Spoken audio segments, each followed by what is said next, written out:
good at within the school, but I continued to do my sports outside of school. And then one of my best friends to this day, she's actually a thrower at the University of Ottawa right now, and she told me about track and field and was like, why don't you come and try it out? But most people think, when they hear track and field, they think of running. And I was like, nope, not going, not running laps around the track, there's no way. But eventually she convinced me, and she was like, just do throwing, you don't have to run, which is a lie because you do have to do one lap for warm-ups.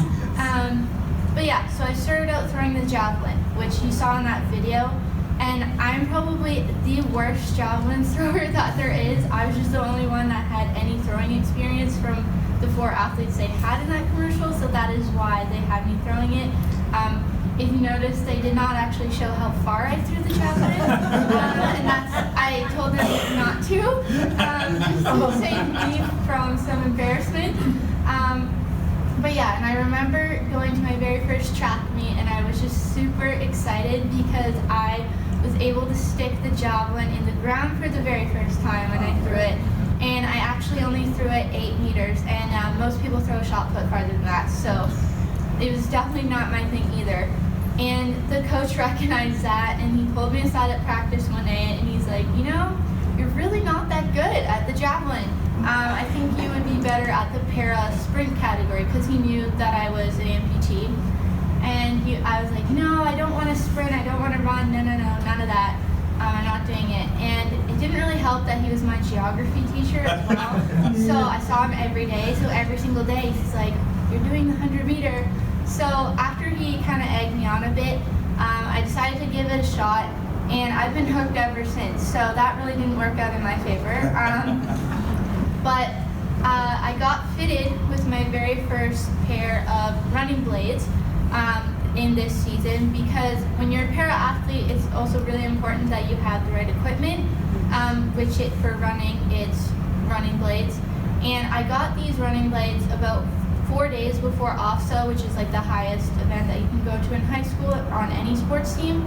And so I got these legs 4 days before, and my papa took me to a track to practice because I didn't have practice that day. And I really wanted to try them out. And I was doing really well until I had a bit of a wipeout, and that kind of was discouraging, leading into a meet having just completely fell on my face. But I didn't let that bring me down, and I ended up getting 4th at the event, and I ran a personal best too. And so after that season, I joined the London Western Track and Field Club. I had actually met another amputee athlete at a track meet during that season, and he was my training partner for a very long time. His name's Cody Solomons, and he used to do high jump. And so I got to develop more as an athlete, learn more about the sport that summer. And then in grade 10, I decided to try cross country. Now cross country is a lot different than track.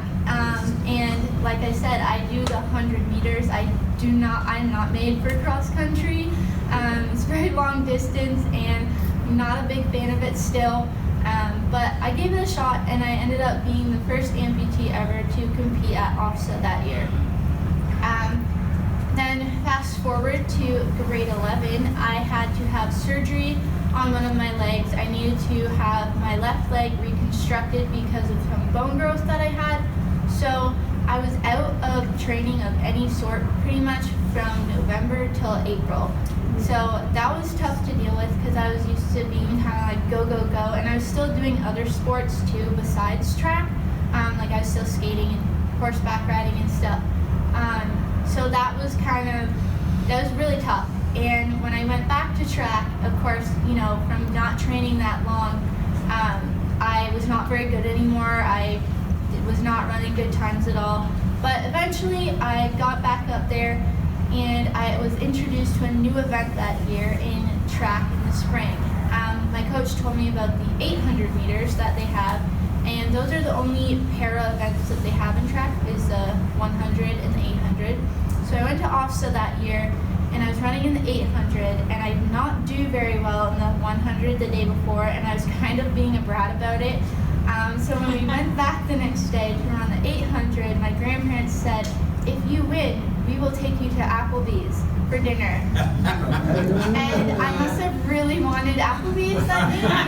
I won the race, and I ended up running a 30-second personal best in that race, which is very big. So I was really motivated by that Applebee's.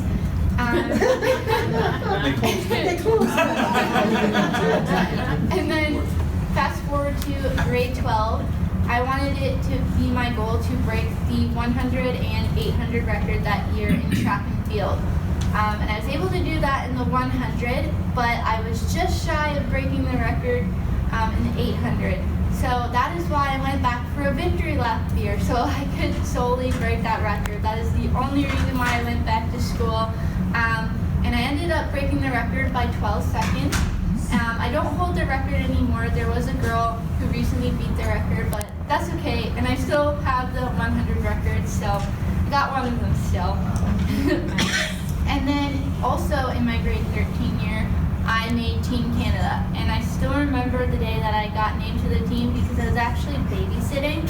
And I got the email saying that, like, congratulations, you've made Team Canada. And I screamed at the top of my lungs. And the kids were like, what is going on right now? And that was probably by far the coolest experience I've ever had. They flew us out to Dubai for a week leading up to the meet for like a training camp to get used to the time difference because they're 8 hours ahead, and also the weather because it is 45 degrees every single day from the moment you get up till the moment you go to bed. And it's very, very dry heat, but it was still really cool. And then the actual competition was in Qatar, and I competed in the 100, 200, and 400. And I didn't run as well as I wanted to. It was kind of like a dragged out season, and I didn't really get to have any time off or anything, which I think is why I didn't run very well, because I was just kind of gassed out and kind of done. But I did place 6th in the 400 meter final. And then leading up to the next year, that is when I was in my first year of Western University. I'm in my 3rd year now, and I made the track team, and the lengths for races are a little different because we do indoor track because since we're a Canadian school and it's snowing outside during track season, we compete inside.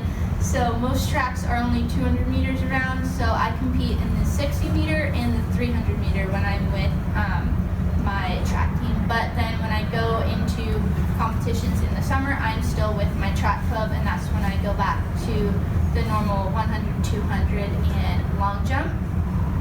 And in my first year of university, I was doing really well at competitions. The first 4 competitions, I was running a personal best every single time, week after week, doing really, really well. And I thought I was going to PB at my next event, which was our last home meet of the season. But I actually had a freak accident. I was warming up for my 60 meter on my home track, and I ended up falling when I was doing a stride, and I dislocated my knee pretty badly. And so I was out for a while because it popped back in because a thrower came and rescued me and carried me to first aid, and he kind of tossed me a little bit, and he picked me up, so he popped my knee back in. But yeah, so my kneecap like swelled really bad. I couldn't wear my prosthetic leg, and then even when I could, then I was limping around because I couldn't put much pressure on it. And that was really discouraging because then when I came back for the last 2 indoor meets, I'm glad I was able to finish off the season, but my times were not good at all. And then I was doing good, I was healthy again, and I was training. And then my second practice of the outdoor season, I tore my right hip flexor. And I tore it so bad that I couldn't even lift my leg up high enough to get in the car after practice. And then I was out again for a few months, and that's when I kind of got into a bad mindset because I was used to, doing something like every single day, go, hard workouts, and I wasn't allowed to even walk around much. Like, I could barely even walk around when I was at home. I had to not wear my legs. And so when I went back to training, again, I was not running good times at all. I was having a mental breakdown every single practice, every single meet. And my coach didn't really know how to deal with me. He's not much of a people person to begin with, so then that on top of me bawling my eyes out every single time, that wasn't really a good mix. But now I'm back and I'm healthy and I'm full team, and I've been running some pretty good and consistent times for the indoor season. I actually just finished off my season last weekend, so right now I have the week off, which is really nice. I've been a bit bored lately because had not really much to do with no school because it's reading week, and then also no track, but it's good to have a little downtime now. So my goals moving forward are to make the Parapan Games, which are going to be held in Lima, Peru, and they're going to be in August of 2019, and then also Worlds, which are going to be in Dubai of November 2019. And then my all-time goal is to make it to the Paralympic Games. I was one spot away of going in 2016 to Rio, because originally they were bringing a certain number of girls and a certain number of boys, and they ended up only bringing 8 girls when they were supposed to be bringing more, and I was number 9 on that list, so I wasn't able to go. So fingers crossed that I don't get injured this year and I am able to run some good times, and then hopefully qualify for 2020. So yeah, that's just a little bit about me. If you guys have any questions, feel free to ask, and don't worry about trying to offend me because I make fun of my legs like all the time, so I get a lot of awkward questions too, so yeah.